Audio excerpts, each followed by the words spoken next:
There are still a lot of myths floating around when it comes to dyslexia. Some of the top myths that I hear over and over again are things like children are seeing letters being reversed, they have vision issues. We're being told that my child needs colored overlays or they need vision therapy. And I'm not dismissing the fact that there are true vision issues and those things do exist, but that is not the right intervention for dyslexia because dyslexia is not vision-based.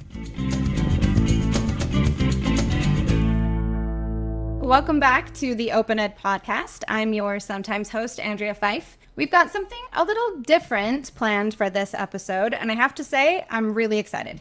Today's episode is for anyone teaching reading, especially those implementing intervention strategies for students with specific learning disabilities, such as dyslexia. Now, we're going to use the word teachers a lot today because we're going to dive deep into pedagogy. But parents, that doesn't mean that this episode isn't for you. Whether you're personally teaching reading in your home or whether you're partnering with external support, we know that involved parents are reading teachers. So as we get into it today, consider yourself at the center of this conversation. Every time we say teachers, we do mean you. So I'd like to introduce you to our two expert guests today because they are going to do most of the talking on this topic. So first meet Jaime Lesko, our own Associate Director of Student Success here at OpenEd. Jaime leads our tutoring services to support students in reaching their academic goals through targeted, data-informed instruction. Before stepping into this role, Jaime was a special education teacher at a small charter school in Salt Lake City, working closely with students who had moderate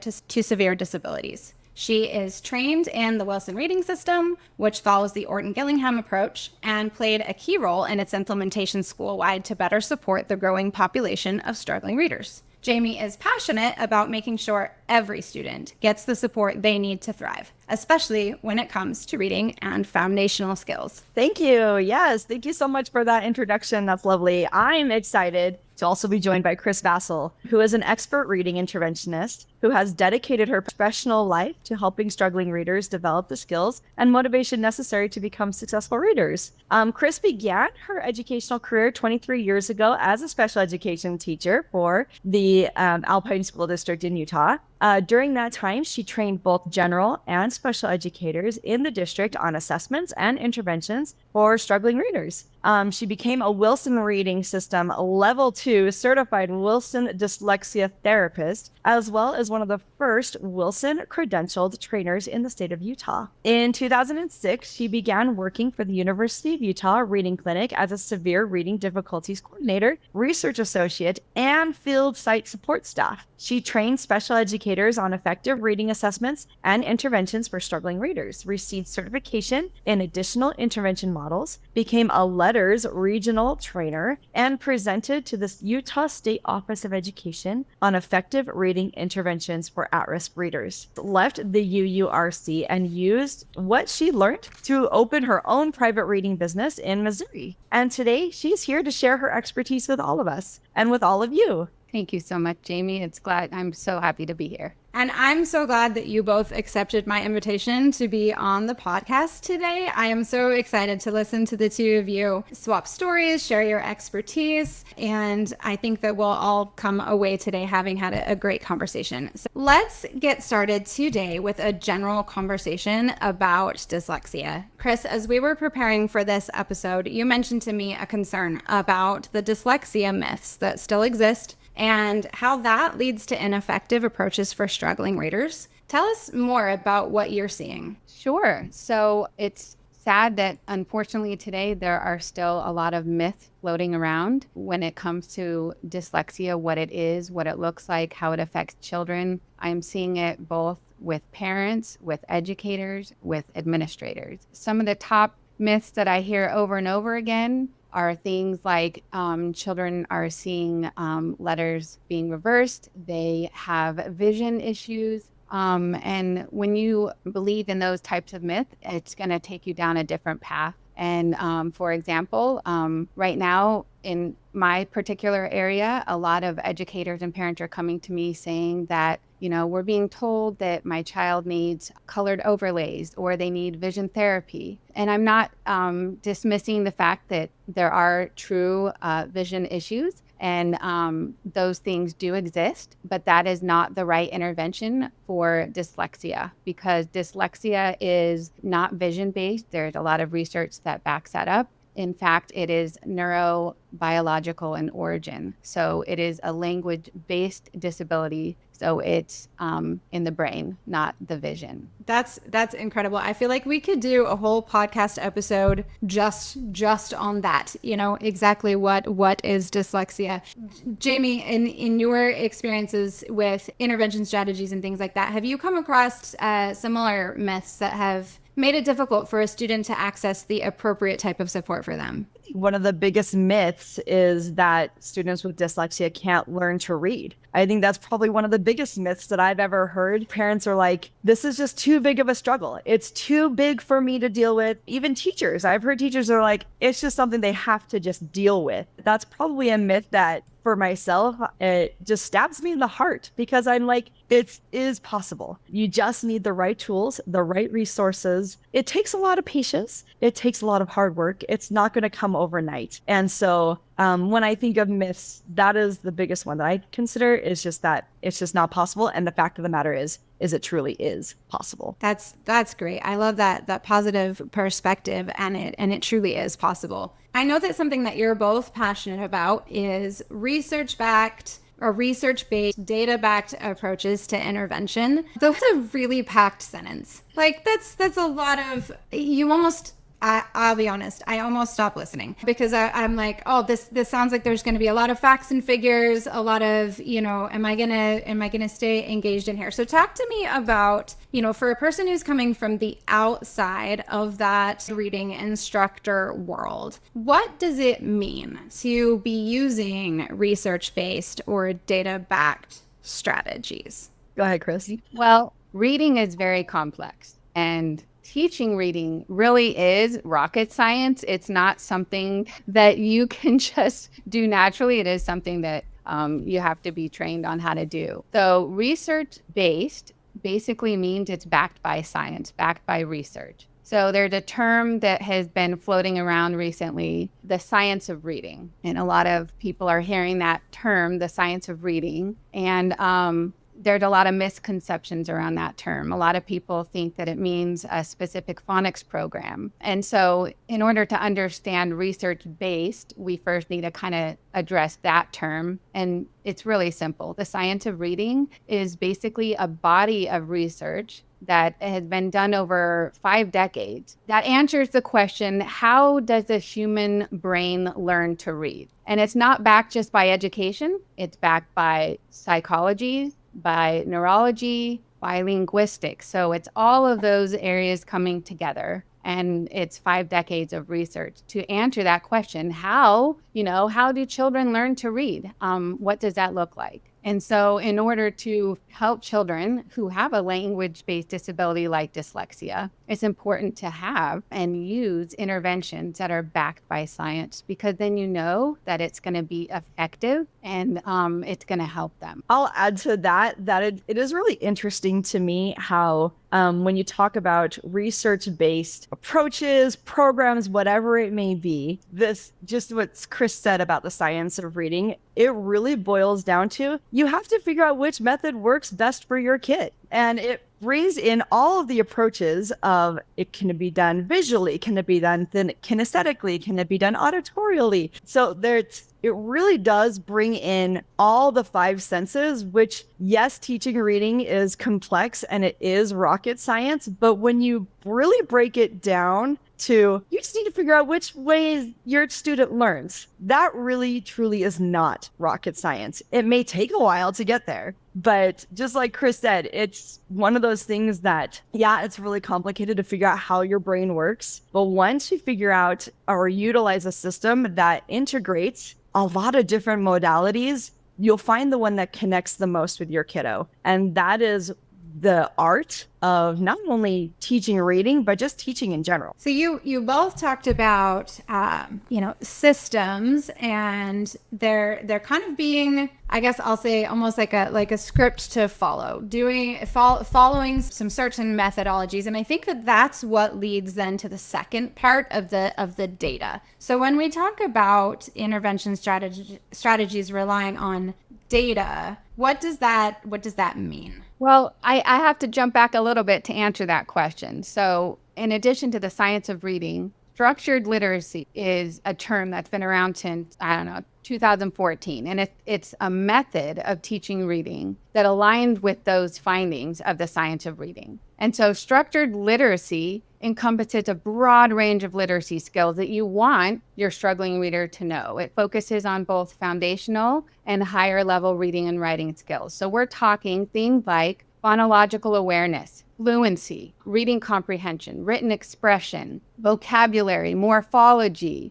language structure, and integrating all of that with oral language development. So those are the things. It's not just phonics, it's not just fluency, it's not just vocab, it's all of it. And so that's the first piece is whatever you want it to be a structured literacy approach. And it encompasses all of those skills. And then it's delivered in a way that Jaime stated earlier, those different modalities, the multi-sensory. So, a child is seeing the word, they're saying the word, they're writing the word. You want it to be direct and explicit and systematic. You want it to be cumulative. So you start with one skill and you add to it and you go back and review. All of these things are very important when you're working with struggling readers. So now to go back to that question about data driven, part of that is when you're working with these children, it needs to be constantly assessed. You need to constantly assess your struggling readers or any child that you're working with. It doesn't have to be just a struggling reader. Any reader needs to be constantly assessed. And then you are going to adjust your intervention or your instruction based on the individual student needs. That's so great. I want to dive a bit more into some of the vocabulary that you're using for people who live, like I said, live in this world of reading intervention. I think that there's some vocabulary that comes as almost second nature, but that as families are learning how to do this in their own home or they're learning how to research what options might work for them, there's a few concepts you talked about that I want to really dive into. I mean, one honestly is even just the word intervention in the first place. I use that in my introduction, but it may be a word that people might benefit from hearing defined. And then the other is assessment. And I'm calling that out because in the open education world, for many people who are choosing to school at home, the word assessment can feel like a scary term. It can feel like it's aligned to that word of, state assessments or standardized assessments. Mm-hmm. And I know that to a certain degree, when you're wanting to get great and reliable data, there is an element to the assessment that is standard. But I would not say that an intervention assessment is standardized in the same way that you might think of standardized assessments. So there's a lot to unpack there. What do the words intervention and the words assessment mean when you're talking about structured literacy strategies? So intervention is literally that intervening. So to unpack that a little bit more, I have to bring up response to intervention. I don't know if you guys have heard that term out there, response to intervention. It's been around for quite a while. Actually, it started when I first started teaching in the early 2000s. But basically, back in the day when a child was trying to be put in special education, they would use the discrepancy model, which basically means that, they get an IQ test done, an achievement test, and if the gap is big enough, then they qualify and they get put in special ed. And it wasn't very effective. So response to intervention, RTI, came about in 2004 to kind of dismiss the discrepancy model, and basically is the tiered model. It's a framework. So tier 1 would be regular classroom instruction done with a regular teacher. If you're an at-home educator, that would be your core reading program that you do with your children at home, okay? Tier 2 is where, let's say you've been doing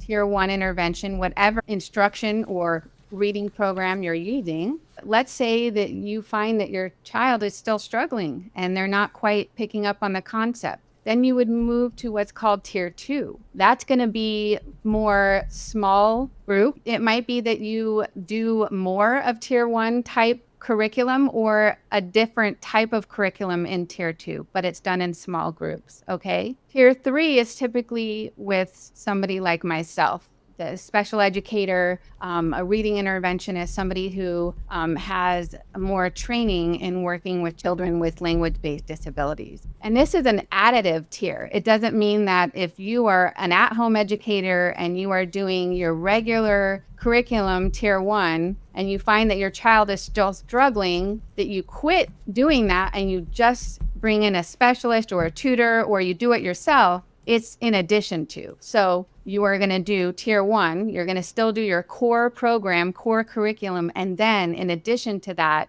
it's either tier 2 or tier 3. So that is what I mean by intervention, is if the tier 1 is not working, and that's where the assessment comes in. How do you know if it's working if you're not collecting any data, right? That's when you intervene and you provide a different type of curriculum, strategy, methodology to help meet that student's need at that time. That was such an incredible description, Kris. For those who are watching this with the video, they'll see Jaime and I just grinning as you explained how important it is not to assume that these interventions happen in of the core instruction, and how important it is that this is a more holistic approach. You don't just say, oh, it isn't working, I'm just going to abandon it entirely. This isn't quite working. What can be layered on, or what can be adjusted, and that's what I really love about digging in and talking about it being data driven, because then you're really taking a very scientific approach. It's like the scientific method that you study and you learn about changing one variable, because if you change everything all at the same time, it's difficult to really know what has an impact. So that was such an excellent description. Anything you want to add there, Jaime? I just wanted to add that, while the word assessment can sound really scary and intimidating, without those benchmark touch points just to see where your kiddo is at, it is really difficult to identify those struggling areas, which is when intervention takes place. So you do need to have that regular data, those regular data touch points in order to identify those areas that your student is struggling in, so that you can bring in a different strategy. Okay, we need to approach this in a different angle. We need to introduce a different modality or a different strategy for learning that concept until my student has grasped it. And I agree. The fact that you made sure to emphasize that it is in addition to the curriculum that you're utilizing, bring in something new that maybe attacks it from a different angle. That's when your students are going to find those areas that they're just like, okay, now that makes sense. It didn't make sense when you said it this way, but now it makes sense presented to me in this fashion. And that's what interventions are all about. And it's really, really, really important to utilize those benchmarks, that progress monitoring, whatever that looks like. I know these are all terms that maybe parents don't know, but it's just those check-ins, right? It's just a check-in to go, did you understand this concept? Yes or no? Okay. If you did, great. We can scaffold and move on and build on that concept. But if you don't build on, or if they didn't understand that concept, it's extremely difficult to scaffold and build onto it when there's that gap. It's like trying to climb a ladder and you're missing several rungs. It's not easy to do. You've got to make space for those rungs and make sure that those are intact in order to continue to build up. That's great. Okay, so we've talked about a lot of concepts. Definitely a lot of things that are kind of coming back to the importance of structure. The importance of structure when it comes to reading instruction. A word that I think parents might come across as they're learning more about these topics would be the word fidelity. So you've got, you've made your decision about the reading methodologies that you want to use. What does it mean to implement that curriculum with fidelity? Great question. A curriculum is designed a specific way. And Yep. so if it's backed by science and it's proven to work the way that it's designed, if you don't deliver it the way it's designed, then progress may be slow or non-existent. So I'll give you an example. Back when I was traveling and being in and out of all these different schools in Utah, I came across a classroom where these educators were really struggling to get some help for their struggling readers. And so they heard about the Wilson program, they got excited about it, and they decided to just buy the material and not get any training or certification or anything. And so they just opened it up and started using it. And when I showed up that day, they were very honest with me and saying that this is what they did and that they were struggling to understand how to do it, even with the manual right in front of them. There are certain ways of how to deliver it. And that can only be taught through training. And so they were telling me how their students were not making the progress that they thought that they would make. And so they were about to throw this in the trash and say that this was not an effective curriculum. So that's just one example. Yeah, Jamie, utilizing, you're nodding, you've got some stories to add here. Oh man, you probably visited my school, Kris. I was throwing that curriculum and they were we're going to teach, we need you to teach this. And I am that type of teacher that's well, I'll figure this out. But then I quickly discovered I needed training. There needed to be some support in place. And so I definitely had to go to our director there and was just this curriculum is a little bit confusing. It's pretty complex. There's a lot to it. And I need some modeling here in order to, I think, really fully encompass what is the purpose, what is going to be the intent, what is the design of this program to meet the desired needs, the desired results of our students. And so, yeah, they got us a mentor in there. They brought us in a fellow who taught us the curriculum and how to utilize it. And once we were able to see that modeled, it became effective. The effectiveness of us as teachers without that modeling definitely inhibited the ability for that program to be as successful, that approach to be what we wanted it to be. We can see the results improve drastically in our students the moment we all finally implemented the correct instructional strategies for its implementation. It was amazing once we adhered to the content. We followed the sequences. We did the patterns that it wanted us to do. Having that structure made it even easier for us as teachers to do it. And the students understood what the next step was, and they became more effective, more efficient in their reading progress. So it was pretty amazing. So I'm listening to you both talk, and I'm thinking about a variety of curriculum options I've used across many subjects, not just reading. And I'm really thinking about that word curriculum and what it means and how you implement it. And I'm feeling like in any case, in any curriculum, what you're saying is probably true. That if you've picked an approach and you've picked it for a reason, that approach is going to be most effective if you as the teacher make certain that you're doing more than just open the materials and kind of figuring it out. But that whatever you've chosen, whether it's for reading, anything, if you've selected a methodology for a reason, it probably makes sense to also pursue whatever training is available, whatever materials are there to support the teacher on the teacher end of that. But I do want to learn a little bit more because I get the sense, and my sense may be wrong, but I get the sense that you're both talking about some specific curriculum. Is there a particular curriculum, or are there many curriculum options that are based in this same science-backed, for someone who is, again, outside this world? Tell us specifically, is there one curriculum? Are there many curriculum options? Is it more about a philosophy? What should a parent be looking for if they're looking for strategies that are aligned with the science of reading and structured literacy? Great question. So I can't speak for tier 1 because my area of expertise is tier 2 and tier 3. So you probably heard the term Orton-Gillingham at the beginning of all this when introductions were made. A lot of people hear that but don't know what that means. But basically, Samuel Orton, he was a neuropsychiatrist back in the day who actually studied adult patient brain injury, and he was also a pathologist. And he paired with a lady named Anna Gillingham, who was a psychologist and an educator. And together, they created the Orton-Gillingham approach. And there's lots of derivatives. A lot of people were trained under them and then branched off and kind of created their own interventions based on the same, methods. Yeah. So, so all of them are direct and explicit. All of them are multi-sensory. So there's a lot of commonalities between all of them. But Wilson reading system is the one that I was trained in. That's their flagship program. They have other interventions that are tier 1s and tier 2s. So their tier 1 and tier 2 intervention is foundations. And that I have seen a lot of at-home educators use that, not just in the public schools. They have Just Words. There is Linda Mood Bell, Slingerland, Barton. Those are just some of the names of Orton-Gillingham type programs out there. Great. Yes.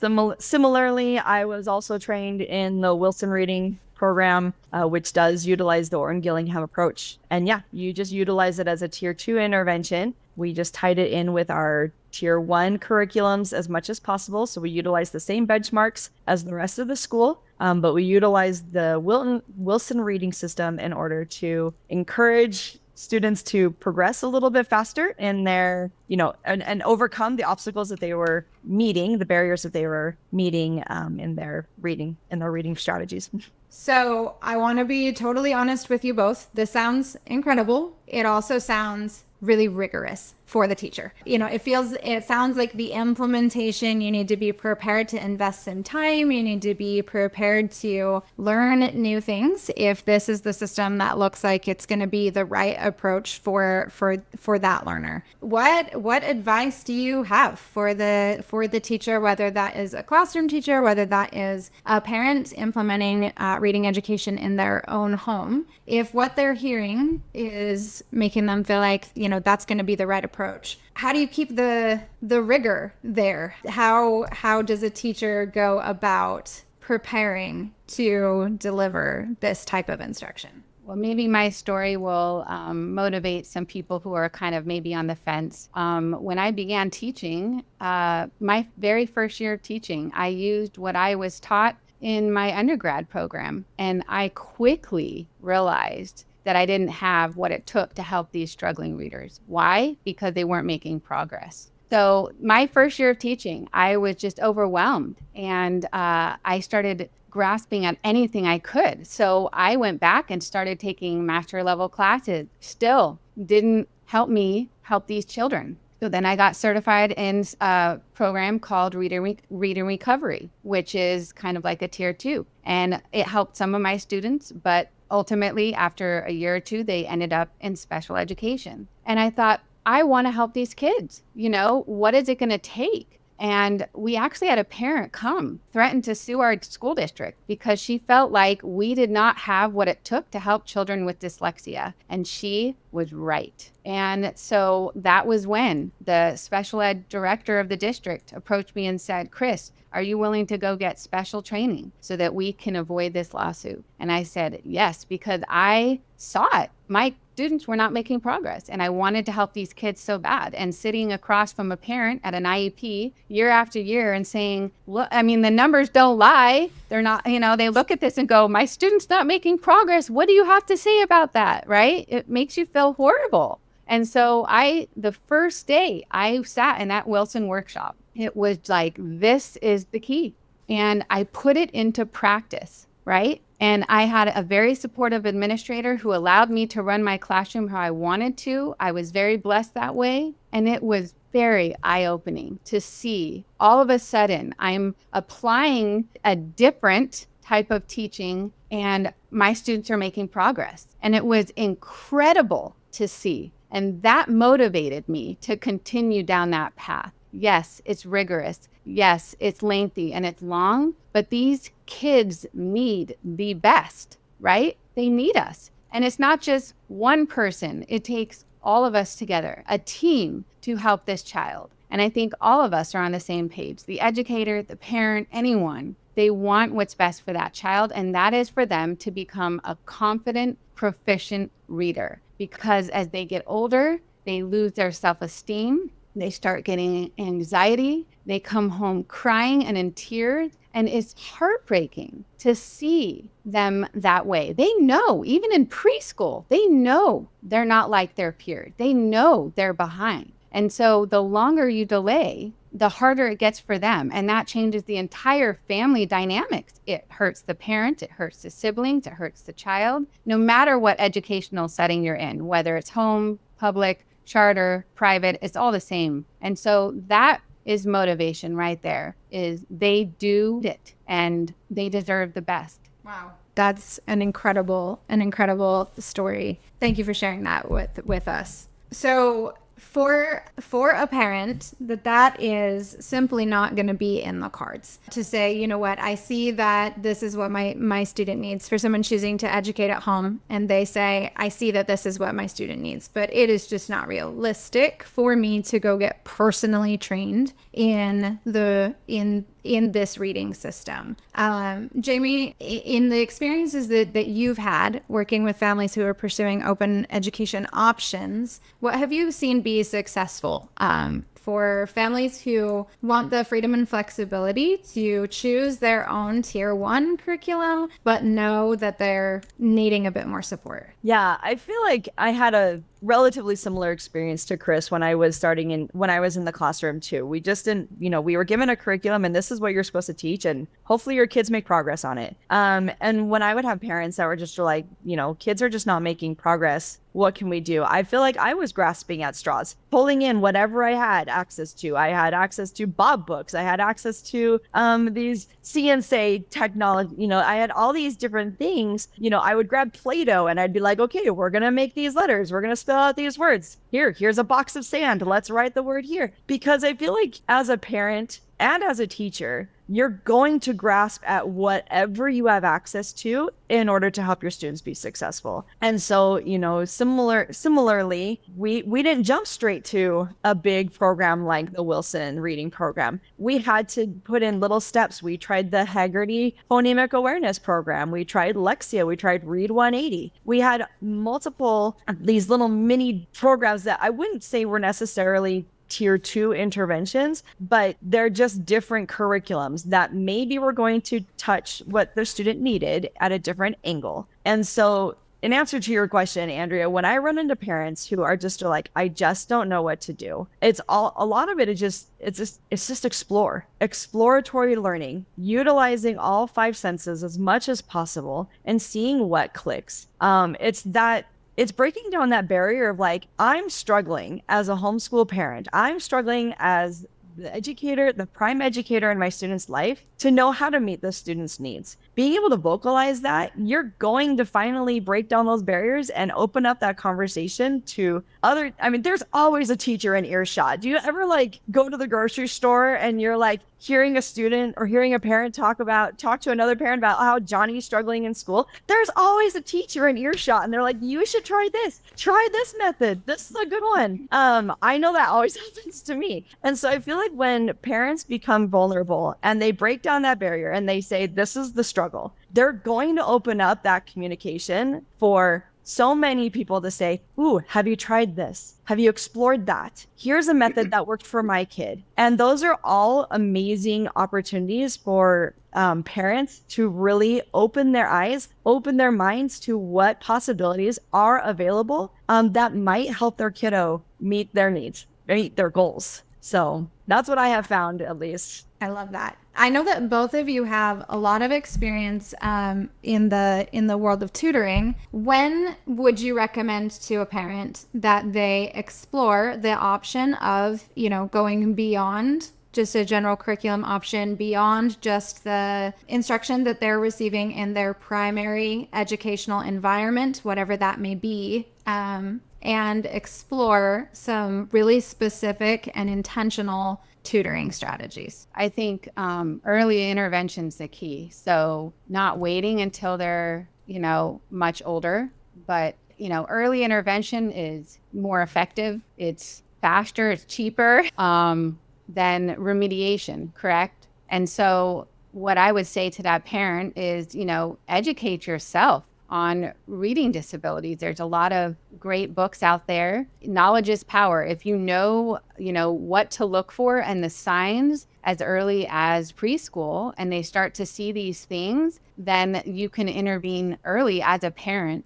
whether that be you go and get your own training yourself, or you seek somebody outside, like a tutor or some kind of learning center that specializes in working with children with dyslexia. And I would just add that it's really easy for us as parents to be like, I'm going to educate my kid and I know all the answers. And I just have experienced so many times, there are moments in my education opportunities for my kids when I've had to swallow my pride and recognize that there might be a different person that needs to be that second person in their life who's going to literally say the same things that I've said to them for the past year at school. But having a second person come in and say, here, do this, do that, it all of a sudden rings true in their ears. I call it the second person theory. It happens all the time in the world. And I feel like sometimes just as a parent, when you just are like, I'm just going to swallow my pride and see if there's somebody else who can meet my kiddo's needs right now, and then utilize a tutor to do that. They're literally telling your kid the same thing that you've been teaching them for the last school year. But,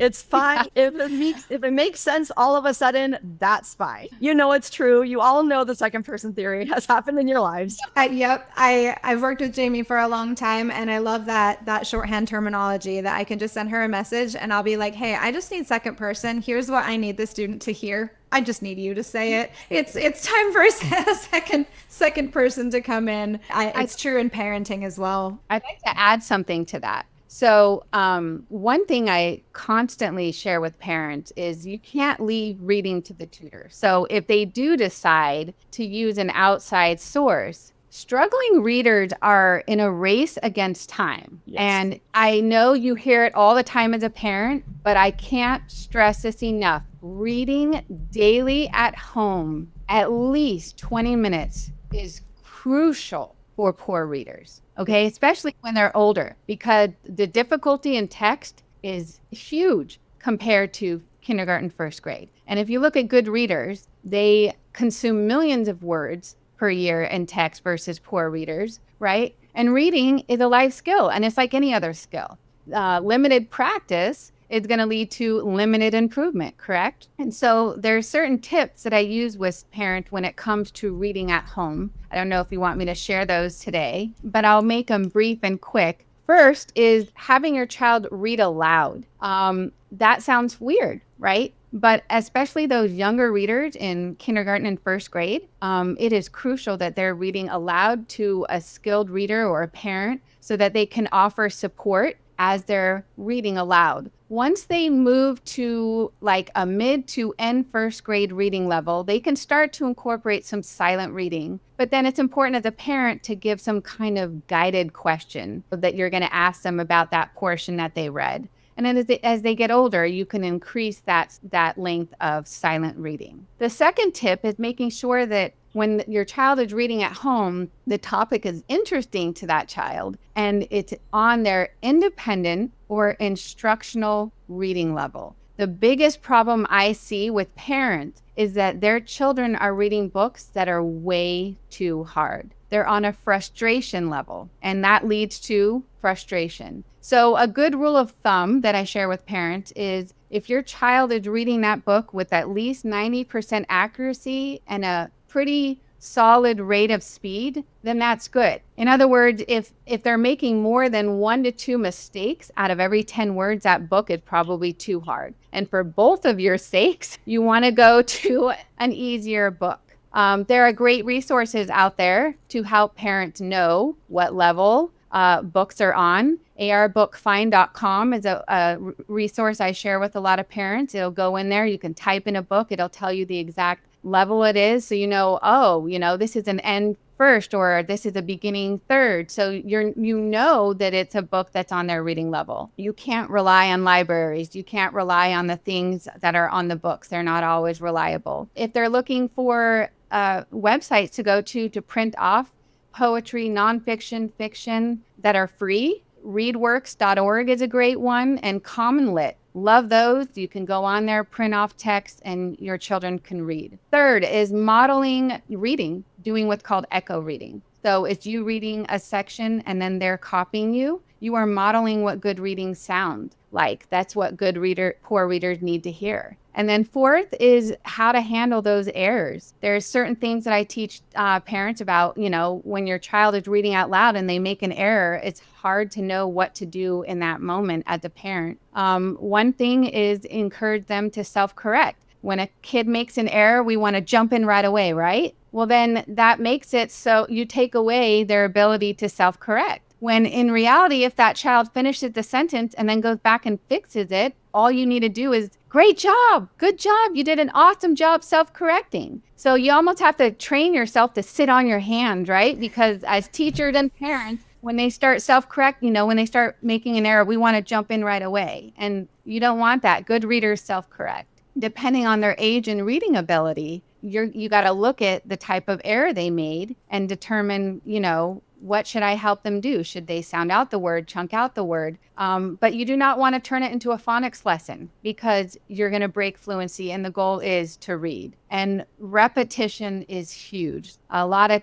kids and parents sit there and go, wait, we just worked on the word the on that page before and we're on this next page and they're struggling with it again. It's important to understand for parents and educators, anyone, that struggling readers sometimes need up to 1,000 exposures to get a word in memory. So that means if they struggle with the word the, even if you worked on it the page before, just keep repeating it. Don't get upset with them. And ultimately, it's what you said earlier. Parents are laying the way for their children. What's the environment like in your home? Are you modeling reading? Do you have books in your home? Are you prioritizing reading as a family? As you said, Jaime, children learn more from our example, right, than what we say. They never listen to us, right? So, sadly, right? But they do watch us. And so is mom and dad reading? Is brother and sister reading? Are we going to the library? Do we have books in our home? Parents are huge. You are the child's first teacher. So those are just some things that parents can implement to really, really help with progress. Reading daily is just huge. Thank you. Those are such actionable strategies. I'm excited to share those tips with parents and with our teachers. I think that's so great. I knew this was going to happen. I knew that this is going to be such an engaging conversation and that one episode was not going to be enough. So I hope that you will both consider joining me again on a future episode so that we can continue talking about this topic. But for my last question for today, I'm just going to ask if parents listen to this and feel like, hey, I really want to go learn more. I want to pursue some additional training and be able to implement some really effective research-backed strategies in my home. What is, if they have time to do just one thing, what is the first training or book or strategy that you would say, if you have time to do one thing, start here? That's a hard ask. There's a lot of books out there that I would encourage them to read. There's one by Louisa Moats that's Overcoming Dyslexia. I believe that's the title. Another one is What to Do About Dyslexia. Those are great books that they can get on Amazon and just start reading it because it's going to lay out things for parents as far as what to watch, and look for in their struggling reader, what the next steps to take. So it's really this outline, this guide that's all there, especially the one that What to Do About Dyslexia. That one is a really good one because it's written specifically for parents and it lays out everything for them, the types of assessments to look for and so forth. And I would say that's a good starting point that I would recommend to parents. Great. Did you narrow it down to one? No, I think I truly would just go back to just those basics of consistency and trying to identify where those areas of struggle are and try to introduce reading in just lots of different ways. There's just so many different facets of reading. Have them reading in the supermarket, have them read, the ingredients on a recipe book, have them, really just bring reading as maybe not so much a chore, but it's a life skill. This is something that you need to implement in your life every day. It's going to be utilized daily. How can you bring that into your home? How can you bring that visual, auditorially, kinesthetically, how can you bring that into your child's life in all the different facets? And you'll see them grow. It takes time. I wish parents just know that it takes time. But like Kris said, time is of the essence in some cases. And so the earlier you can find those needs and identify them and intervene in them, the better off your student will be. I would add, be patient with yourself. Be patient with your child. It's for some, the first time they're going through this. And celebrate the baby steps, right?